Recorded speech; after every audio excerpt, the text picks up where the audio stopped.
and welcome to Walk the Talk. Our today's guest started her career as a trekking guide, but it did not take her long to become a mountaineer. She is the first Nepali woman to climb Mount Amadabdam. Today, she stands as the president of the Everest Summiteers Association and the vice president of Nepal Mountaineering Association. Yes, we have with us the very inspiring none other than Maya Sherpa. Please welcome her.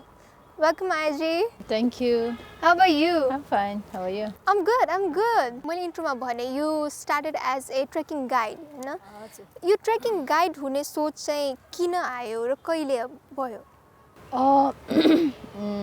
Young एजमा चाहिँ म चाहिँ खासमा केही गर्न चाहन्थेँ हैन। जस्तै हाम्रो गाउँठाउँमा हामी त म गाउँमा जन्मेको हो हैन, तर काठमाडौँमा हुर्के पनि अब महिलाहरूलाई चाहिँ त्यति अपर्च्युनिटी थिएन त्यतिखेर हैन। मैले आजभन्दा 10-15 वर्ष अगाडिको कुराहरू गर्दैछु हैन। त्यतिखेर चाहिँ त्यति अपर्च्युनिटीहरू नहुँदाखेरि चाहिँ जहिले पनि मलाई लाग्थ्यो महिलाहरूलाई जहिले पनि चाहिँ जुनै पनि कुरामा चाहिँ भेदभाव के त्यो भेदभाव नहोस् हैन। किन हामीलाई यसो भेदभाव गरेको र हामी पनि पुरुषहरू अगाडि किन बढ्न नसकेको भन्ने कुरा जहिले पनि मलाई खुल्ली लागिरहन्थ्यो र त्यसै कारणले गर्दाखेरि मैले चाहिँ के गर्नुपर्छ भन्ने सोच्दै राखिरहेको थिएँ पहिलादेखि हैन। र के गर्नु खोज्दा लास्टमा आएर ट्रेकिङ गाइडमा इन्ड भयो भनौँ न हैन। अनि पछि ट्राभलिङ पनि मेरो इन्ट्रेस्ट, त्यही भएर पनि मैले ट्रेकिङ गाइडलाई नै रोजेँ, जसले गर्दाखेरि अब काम पनि पाउने र विभिन्न ठाउँहरू पनि हेर्न पाउने हैन।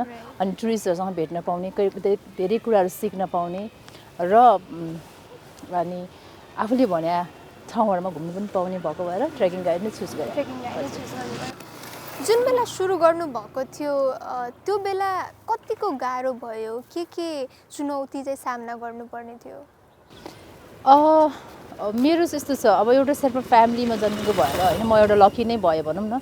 मैले धेरै मान्छेहरू चिन्थ्यो ट्रेकिङमा लागेको हैन, प्लस र मेरो बुवा पनि ट्रेकिङ गाइड नै भएको हुनाले मलाई अलिकति सजिलै भयो भनौँ। र त्यसपछिको चुनौतीहरू भनेको चाहिँ अब त्यति लेडिजहरू थिएन हैन। अनि पछि ट्रेकिङ गरेर जाँदाखेरि धेरै जस्तो पुरुषहरूसँग नै काम गर्नुपर्ने हुँदाखेरि चाहिँ अलिकति हल्का कस्तो कम्फर्टेबल फिल नहुने हैन। अनि हुँदा अब हामी ट्रेकिङहरू जाँदाखेरि पनि अब भनौँ न कुनै ठाउँमा लजहरू हुँदैन हैन, बस्ने ठाउँ खाने ठाउँको व्यवस्था राम्रो हुँदैन, त्यस्तो ठाउँमा चाहिँ अलिकति गाह्रो हुन्छ लेडिजलाई, सेपरेट ठाउँहरू पाउँदैन हैन। अनि सबैसँगै मिलेर बस्नुपर्ने स्थितिमा त अलिकति गाह्रो हुन्छ भनौँ न। त्यस्तै हो अब अलिकति त्यतिखेर अब समाजको हेर्ने नजर र अरू ट्रेकिङ गाइडहरू र अरू पोर्टर्सहरूको हेर्ने नजर पनि अलिकति बेग्लै हुन्थ्यो महिलाहरूलाई, किनभने त्यति महिलाहरू थिएन त्यो क्षेत्रमा। अनि अलिकति हेपेर बोल्ने टाइपको, जिस्किने टाइपको हैन, अलिकति छाडा प्रविधिको शब्दहरू बोल्ने टाइपको त्यस्तो हुन्थ्यो। तर खासै मलाई केही फरक परेन त्यस्तोहरू। त्यस्तो हुँदाखेरि कहिले पनि किन गरेछु यो जस्तो भयो तपाईँलाई? त्यस्तो चाहिँ भएन, तर म त्यस्तो भन्दाखेरि चाहिँ यस्तोहरू के कुरा सुन्ने, आफ्नो अगाडि बढ्नुपर्छ, केही गर्नुपर्छ हैन, यस्तोहरू कुरा सुन्यो भने चाहिँ हामीले केही गर्न सक्दैन भन्ने सोच हुन्थ्यो। अनि मैले इग्नोर गर्थेँ त्यस्तो कुराहरू। तपाईँले जुन भन्नुभयो यो 10-15 वर्ष अगाडिको कुरा हैन, आजको दिनमा आउँदासम्ममा चाहिँ कति चेन्जेस आइसकेको छ? चेन्जेस त धेरै ठुलो चेन्ज त होइन, अलिकति केही मात्रामा चेन्ज भएको छ हैन। अहिले लेडिजहरूको सङ्ख्या अलिकति बढेको छ, ट्रेकिङ गाइड गर्ने, माउन्टेन क्लाइम्बिङ गर्ने हैन, माउन्टेन गाइड गर्ने अलिकति समाजले बुझ्न थालेको छ, सबैले बुझ्न थालेको छ कि यो पेसा पनि लेडिजहरूको लागि उपयुक्त हुन्छ, राम्रो छ भनेर हैन बुझ्न थालेको छ। र यसलाई पनि लेडिजहरूले पेसागत रूपमा नै अगाडि बढाउन सकिन्छ भनेर चाहिँ अहिले चाहिँ अलिकति बुझ्ने भएको छ र फ्यामिलीहरूले पनि सपोर्ट गर्ने भएको छ। पहिला हामीलाई चाहिँ कस्तो हुन्छ भने फ्यामिलीले सपोर्ट गरे पनि समाजले गरिदिन्थ्यो कि कस्तो हुन्छ भनेदेखि अब केटी मान्छे हैन महिना दिन बाहिर गएर चाहिँ काम गर्नुपर्ने, त्यो पनि पुरुषहरू सँगसँगै हिँड्नुपर्ने, अब यस्तो भयो भने चाहिँ अब राम्रो होइन भन्ने हिसाबले हेर्थ्यौँ। भने अहिले चाहिँ त्यस्तो छैन। क्यारेक्टरमा कहिले क्वेसन आउँथ्यो? कहिले फेस टु फेस नभने पनि ब्याकग्राउन्डमा केही कुराहरू काट्ने कुराहरू सुन्थ्यो हैन। लेडिज हो अब केटाहरू सँगसँगै हिँड्छ, यत्रो दिन बाहिर बस्छ, के हो भन्ने टाइपको कुराहरू चाहिँ सुन्थ्यो। जसोसुकै भए पनि हैन, जतिकै दुःख पीडा तपाईँले सहेर पनि as you stand as an inspiring figure हैन। कयौँ नेपाली महिला मात्र नभइकन धेरै महिलाहरूले नै तपाईँलाई एउटा इन्सपायरिङ फिगरको रूपमा लिनुभएको छ। Also because you are the first woman to atop Mount Amadabdam, right, from Nepal. Yeah. त्यो इन्सिडेन्ट तपाईँले सोच्नु भएको थियो म माउन्ट एमेडाब्लम नै चढ्छु भनेर कि त्यो पनि कोइन्सिडेन्ट थियो? त्यो पनि एउटा कोइन्सिडेन्ट नै भन्नु पर्यो होइन। मैले जुन कम्पनीमा काम गर्थेँ त्यहाँनिर चाहिँ हिमाल चढ्ने धेरै महिलाहरू पुरुषहरू आउने गर्थ्यो होइन। त्यसमा चाहिँ त्यहाँको जुन ग्रुप लिडर मैले काम गर्थेँ होइन, उहाँले चाहिँ महिलाहरू छैन नेपालमा होइन, नेपालमा महिलाहरू छैन र माया अब तिमीलाई चाहिँ क्लाइम्बिङमा इन्ट्रेस्ट लाग्छ भनेदेखि तिमीले चाहिँ ट्रेनिङ गर्नुपर्छ, अनि त्यसपछि यो ट्रेकिङ गाइड मात्रै नभएर तिमीले क्लाइम्बिङ गाइड पनि गर्न सकिन्छ होइन। तिमी महिलाहरूसँग जो महिलाहरूले चाहिँ लेडिज गाइडहरू खोज्छ, उनीहरू कम्फर्टेबल फिल गर्छ लेडिजहरूसँग माउन्टेन चढ्न पाउँदाखेरि, इभन टेन्ट मात्रै सेयर गर्न पाउँदा पनि उनीहरू धेरै ह्याप्पी हुन्छ होइन। त्यसै कारणले तिमीले चाहिँ इन्ट्रेस्ट भयो भने चाहिँ सिक्नु, बेसिक ट्रेनिङहरू लिनु माउन्टेनरिङ सम्बन्धी होइन। त्यसपछि तिमीले चाहिँ म कुनै हिमालमा पठाउँछु अथवा अपर्च्युनिटी दिन्छु भन्नुभएको थियो होइन। र संजोगले मेरो फर्स्ट माउन्टेन नै आमाडब्लम हुन पुग्यो, अनि जुन टेक्निकली एकदम गाह्रो पनि मानिन्छ र म एकदम लकी पनि भएँ। र मैले धेरै कोसिसको बावजुद एकजना अस्ट्रेलियन लेडी जुन यङ्गेस्ट हुन्छ होइन, उसँग चाहिँ मैले समिट गर्ने मौका पाएँ। र त्यसपछि म आउँदाखेरि चाहिँ म चाहिँ as a first Nepali women भनेर मिडियामा आउँदाखेरि चाहिँ जो सरप्राइज पनि भयो, अनि त्यसपछि मेरो हौसला झन् बढ्यो। जुन तपाईँले भन्नुभयो Ama Dablam one of the toughest mountain भन्नुभयो होइन, त्यसरी नै second highest mountain of the world mount K2 पनि चढ्नु भएको छ। त्यो पनि एकदमै गाह्रो नै मानिन्छ होइन। तपाईँहरूको एउटा ग्रुपै थियो, 3 जनाको ग्रुप थियो, त्यो पनि संजोग थियो कि यो त प्लान नै थियो? यो त अफकोर्स प्लान थियो। संजोगले हामी K2 जाने खास त्यति उचित हुँदैन थियो, किनभने K2 चाहिँ एकदम गाह्रो हिमालमा चिनिन्थ्यो होइन। र 2014 यो हाम्रो 2018देखिको ड्रिम थियो र मेरो साथीको ड्रिम थियो होइन। हामीसँगै चढ्यो पासाङ लामु मेरो साथी होइन, अनि पछि चाहिँ अब हाम्रो दावा पनि थपियो होइन। र हाम्रो ड्रिम चाहिँ K2 चाहिँ एकचोटि हामी चढ्नुपर्छ है सँगै भन्ने कुरा गर्थ्यो, किन हामीले सँगै ट्रेनिङ गरेको थियो होइन। अनि त्यतिखेरदेखि नै हामीले यो ड्रिम थियो हाम्रो। र लास्टमा गएर चाहिँ 2008 को ड्रिम चाहिँ गएर 2014मा चाहिँ बल्ल सक्सेसफुल्ली हामीहरू सँगै चढ्ने मौका पायो।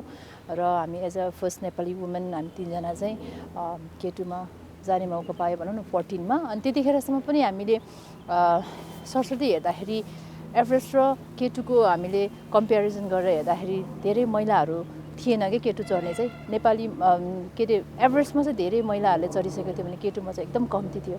र हामीले के सोच्यो भने हामी एउटा नेपाली वुमेन भएर र एउटा क्लाइम्बर्स भएर चाहिँ अहिले चाहिँ हामीले K2 चाहिँ एउटा टिममा चढ्यो भने चाहिँ हाम्रो लागि एकदम राम्रो हुन्छ र नेपालको लागि पनि राम्रो हुन्छ भनेर चाहिँ त्यहाँ गएको। त्यसरी प्लान गर्नुभएको, राइट। अहिलेसम्ममा तपाईँले 18-19वटा माउन्टेन चढिसक्नु भएको छ होइन।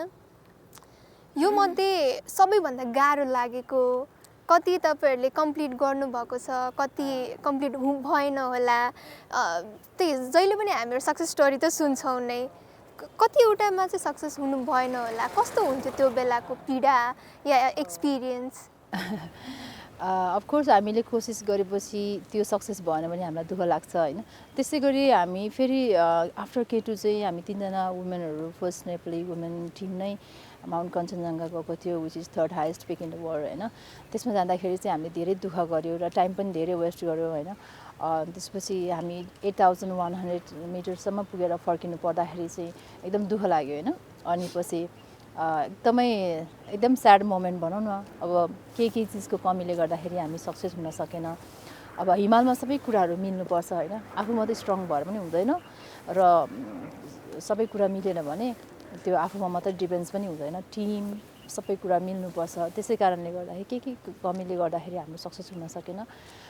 त्यो कुरा चाहिँ हामी पछि काठमाडौँ आइसकेपछि पनि धेरै महिनौँ महिनासम्म हामी त्यो कुरा गर्थ्यौँ कि यत्रो टाढा पुग्यौँ हामी, यत्रो दुःख गऱ्यौँ, यति घन्टा हामी हिँड्यौँ, यति दुःख गऱ्यौँ, यत्रो टाइम हामीले वेस्ट गऱ्यौँ तर सक्सेस भएन भनेर एकदम थकटक हुन्छ नि मनमा, त्यस्तो चाहिँ भएको थियो। राइट। यो चाहिँ माउन्ट कञ्चनजङ्घाको थियो। सो तपाईँ अब तपाईँको नेक्स्ट माउन्टेन पनि फेरि कञ्चनजङ्घा नै ट्राई गर्दै?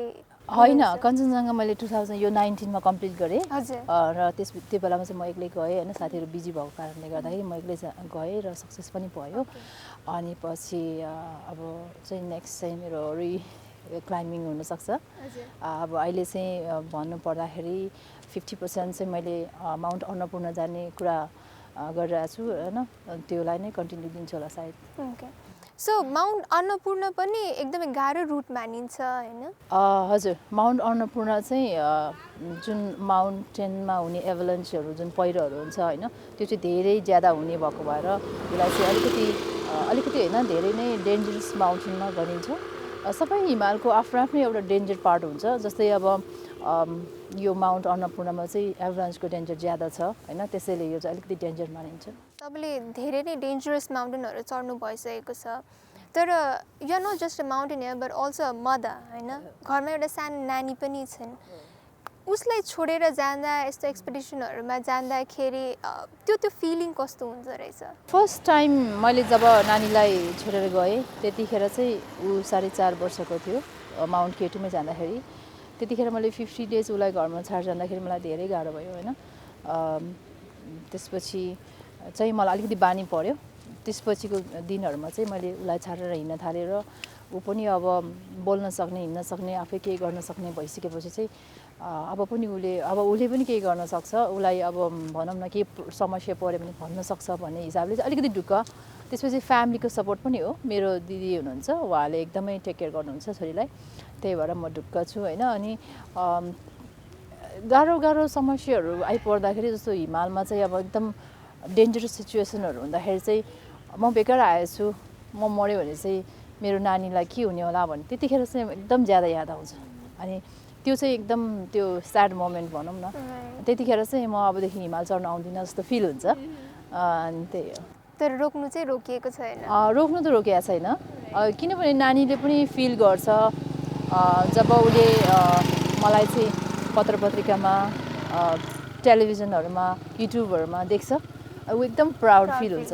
उसले स्कुलमा गएर उसको साथीहरूलाई एकदम मेरो बारेमा स्टोरीहरू सुनाएर होइन, उसको साथीहरूले पनि वाह भन्दाखेरि उसलाई एकदम प्राउड हुन्छ। उसले पनि अहिले बुझ्नै भइसक्यो होइन, 10 इयर्स भयो, नजाऊ भन्दैन, बी सेफली चढ्नु ममा, तर I am very proud of you भन्छ। Right. Okay, so yes, not just your daughter but all Nepalese along with us, we are proud of you. हामी हाम्रो कुराकानी अगाडि बढाउने नै छौँ, but only after a short commercial break, right? Please do stay with us.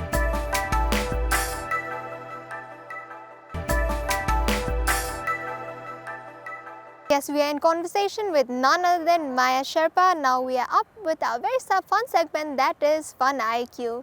So yes, अब चाहिँ हामी तपाईसँग Fun IQ खेल्छौँ. Okay. So there are a few questions. I'll see how many answers you'll be giving us. God. Okay, so you're ready? Okay, मेरो पहिलो प्रश्न, आकाशमा उड्छ चरा होइन, लामो पुच्छर छ जनावर होइन, के हो? प्लेन? नो, हाम्रो क्रूले तपाईँलाई खास हिन्ट दिइराख्नु भएको छ। के होला त? दसैँतिर उड्छ। चङ्गा? राइट। ओके, मेरो अर्को प्रश्न, चन्द्रमामा सर्वप्रथम खेलिएको खेल कुन हो? के होला? भनिन्छ होइन, अलि पस, अलि रिच मान्छेहरूले चाहिँ खेल्छ अरे त्यो गेम। गोल्फ? राइट। संसारको सबैभन्दा धेरै ट्राफिक लाइटहरू भएको सहर कुन हो? युरोपमै पर्छ के हो? मैले कहीँ पढेको थिएँ सायद तपाईँ भेकेसन गर्न त्यो ठाउँ जानुहुन्छ भनेर। नो। हिन्ट? नेपाललाई पनि त्यो देश। स्विजरल्यान्ड? राइट। सो यस, स्विजरल्यान्डको जेनेभामा चाहिँ संसारकै सबैभन्दा बढी ट्राफिक लाइट छ अरे। ओके, मेरो अर्को प्रश्न, 300 वर्ष पुरानो बरफलाई के भनिन्छ? यसमा चाहिँ म हिन्ट पनि दिदिनँ। I think yes, ice? Oh my God. के छ तपाईँहरू त्यस्तो केही भन्नुहुन्छ? माउन्टेनमा जाँदाखेरि कुराहरू कतिको हुन्छ? कुराहरू हुन्छ, अब त्यहाँ त चट्याङ हुन्छ होइन, आइस हुन्छ, स्नो हुन्छ, माउन्टेनै हुन्छ, अब के भन्ने त्यसलाई। तर यस, 300 वर्ष पुरानो बरफलाई, स्नोलाई चाहिँ के भनिन्छ? यसको बारेमा चाहिँ कहिले कुरा भएको छैन। पास? ब्लू आइस भनिन्छ ब्लू आइस ओके ओके थाहा थियो तपाईँलाई blue eyes, राइट हो। हो हो ओके एनिवे मेरो अर्को प्रश्न तपाईँलाई मानिसको आँखाको क्षमता कति मेगापिक्सलको हुन्छ म अप्सन दिनु सक्छु Okay, तपाईँलाई okay, यसमा okay. होइन अब हाम्रो मोबाइलहरूमा त कति 24 25 त्यति नै हुन्छ होला होइन जस अप्सनमा चाहिँ 167 576 59 988 there is option सजिलो पारिदिएको मैले तपाईँलाई धेरै अप्सन दिएर 167 That's incorrect. I'll give you one more chance. okay भनेपछि सबैभन्दा So धेरै there are 576, 59, 988. सबैभन्दा धेरै 980 नै राख्छु 988. मिलेन। Okay. उहाँले भन्नु भइसक्यो मिलेन भनेर एनिवे मिलेन दि आन्सर चाहिँ रहेको छ 576 मेगापिक्सल ओके सो यस अर्को प्रश्न रहेको छ मानिसले लिएको अक्सिजन मध्ये कति प्रतिशत दिमागमा जान्छ त्यो पनि गाह्रो भयो यो तपाईँहरूलाई त्यो माउन्टेनमा जाँदाखेरि त्यस्तो कुराहरू हुन्छ कि हुँदैन हो तर अक्सिजन त चाहिन्छ होइन तर Right. कति पर्सेन्ट दिमागमा सो त्यस यस्तै हुन्छ होइन हामीहरूको IQ out of the box खालेको हुन्छ सिक्ने मौका पनि पायो नो प्रेसर जस्ट रमाइलोले लिनु होला okay option okay option okay म तपाईँलाई तिनवटा मात्रै दिन्छु सजिलो पार्नुलाई त 10 20 30 आई थिङ्क 30 म त 30 म अब यसो अर्को चान्स दिनु सक्दिनँ उहाँले किनभने थाहा पाइहाल्नुहुन्छ incorrect that is Okay. The correct answer is 20%. Okay okay 20% oxygen चाहिँ हाम्रो दिमागमा जाने गर्दछ ओके मेरो अर्को प्रश्न एक ठाउँबाट अर्को ठाउँ सर्छ पुच्छर छैन तर सिङ छ के हो हिन्ट दिनु सक्छु म तपाईँलाई इन्सेक्टमा पर्छ पुच्छर छैन सिङ चिप्लेकिरा राइट सो यस यस उहाँले भन्नुभयो जस्ट एकदमै राम्रो नै गरिराख्नु भएको छ एउटा दुइटाको आन्सर दिनु सक्नु भएको छैन एनिवे तर राम्रै गरिराख्नु भएको छ मेरो अर्को प्रश्न तपाईँलाई ओखलढुङ्गा कति नम्बर प्रदेशमा पर्दछ so you born in Okhaldhunga right एक राइट सो यस थाहा नै थियो तपाईँलाई okay anyway that was easy for र म मेरो अन्तिम प्रश्नमा जान चाहन्छु एन्ड द्याट इज तिमीले जति पिटे पनि मिठो बोली बोल्छु राम्रो धुन दिएर मनको ढोका खोल्छु को हो म आमा के हो नो होला? अब मैले हिन्ट दिएँ भने पनि एकदम सजिलो हुन्छ तर Okay. I think I should give you the hint होइन इन्स्ट्रुमेन्ट हो इन्स्ट्रुमेन्टमा क्वेसन म तपाईँलाई फेरि रिपिट गरिदिउँ तिमीले जति पिटे पनि मिठो बोली बोल्छु मादल right right so yes that was quite impressive तपाईँले एकदमै राम्रो गर्नुभयो हाम्रो आइक्यूमा so yes with this we have come to the end of our IQ test also we are left with our last segment but once again after short commercial break Okay. Please be back with अस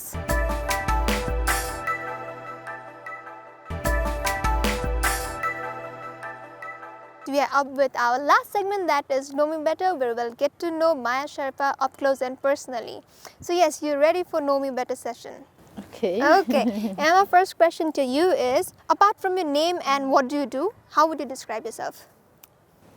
म आफूले आफूलाई describe गर्नु पर्दाखेरि म एउटा नारी नेपाली महिला हैन अनि एउटा आमा Right, okay. What was your nickname in school or college?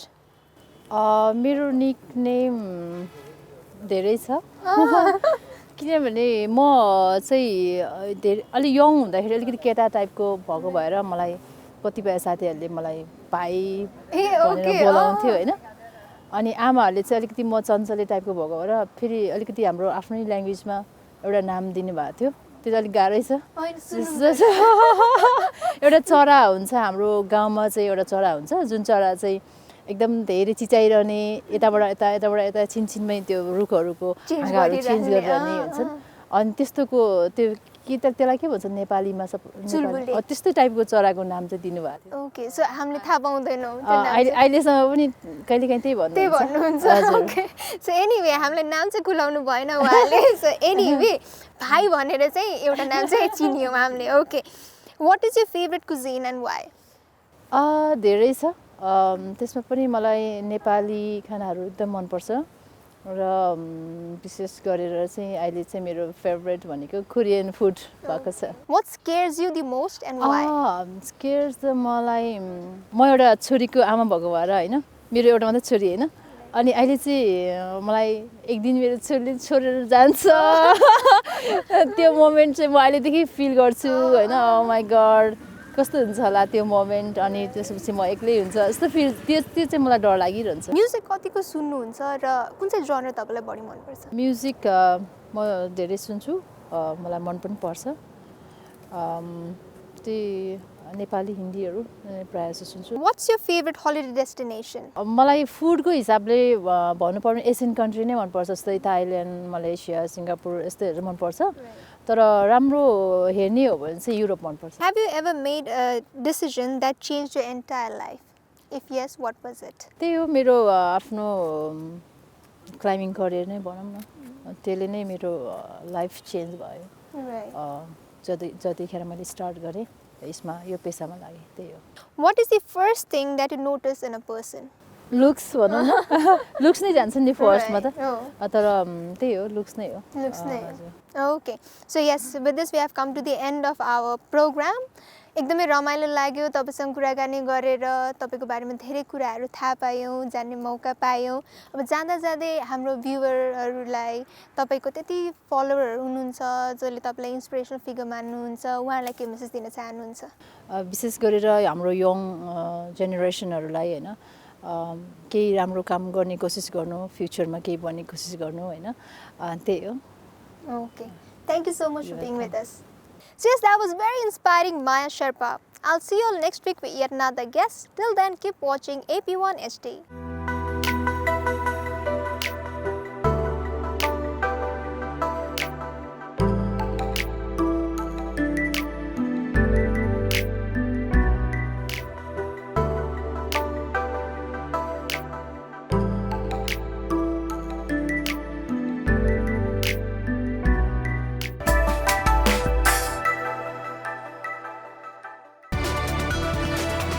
It's an AP1 presentation.